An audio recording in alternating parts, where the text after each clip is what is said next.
राधे राधे साथियों, चैत्र नवरात्रि आने वाले हैं।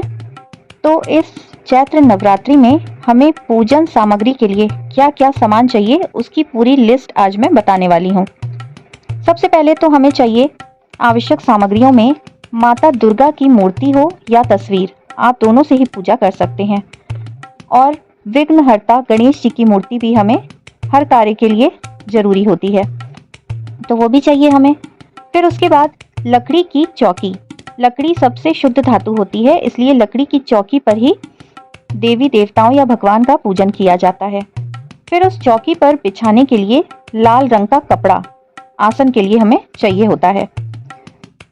हमें कलश स्थापना करनी है, तो उसके लिए हमें मिट्टी या पीतल का कलश चाहिए। गंगा जल चाहिए कलश के अंदर डालने के लिए, हल्दी की गांठ, एक सिक्का, अक्षत और रोली, ये चीज़ें कलश के अंदर डालने के लिए हमें ज़रूरत पड़ेगी।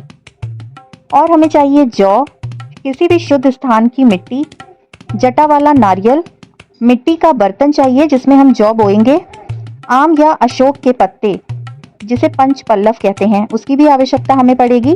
और साथ ही कलश पर बांधने के लिए हमें मौली या कलावे की आवश्यकता पड़ेगी। अब नवरात्र में एक लंबी पूजा होती है 9 दिन की, तो उसके लिए हमें ज़्यादा सामान चाहिए भी होता है। तो डेली सामान के लिए हमें चाहिए फूल माला। देवी माँ को कमल के फूल, गुड़हल के, गुलाब के फूल चढ़ाए जाते हैं, इससे वो अत्यंत प्रसन्न होती हैं। साथ ही हमें चाहिए दूर्वा। फल चाहिए हमें, वो 5 प्रकार के फल आप कर सकते हैं।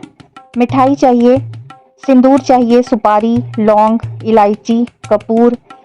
दीपक चाहिए हमें, अगर आप अखंड दीपक जलाते हैं तो उसकी व्यवस्था करें। साथ ही चाहिए घी या तेल। बाती चाहिए रुई की हमें। मिट्टी के दिए चाहिए। नैवेद्य, जो भी आप भोग माता रानी को अर्पित करेंगे उससे रिलेटेड सामग्री चाहिए। इसके अतिरिक्त बताशे, मिश्री, गाय के उपले चाहिए गोबर के। फिर हवन कुंड चाहिए, जटा वाला नारियल चाहिए, शहद, बताशे आदि चाहिए हमें।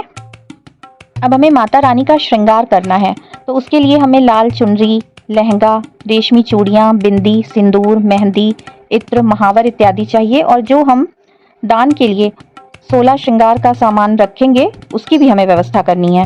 अब आखिरी दिन या अष्टमी को जब हम कन्या पूजन करेंगे उसके लिए हमें चना, हलवा, पूड़ी का भोग माता रानी को लगाना है और वो कन्याओं को भी खिलाना होता है, तो उसकी भी व्यवस्था करें। सभी कन्याओं को चुनरी जरूर उड़ाएं और साथ ही टीका भी जरूर लगाएं। उसके अलावा दक्षिणा की भी व्यवस्था करें और जो भी आप अन्य गिफ्ट या प्रेजेंट्स देना चाहते हैं कन्याओं को वो भी आप दे सकते हैं। तो ये थी नवरात्र पूजन सामग्री की कंप्लीट लिस्ट। अगर कुछ छूटा हो तो वो आप सब भी बताएं। और साथियों, आज का वीडियो आपको कैसा लगा ये भी जरूर बताएं। फिर से मिलेंगे मेरे चैनल कृष्णा माखन चोर पर। तब तक के लिए राधे राधे।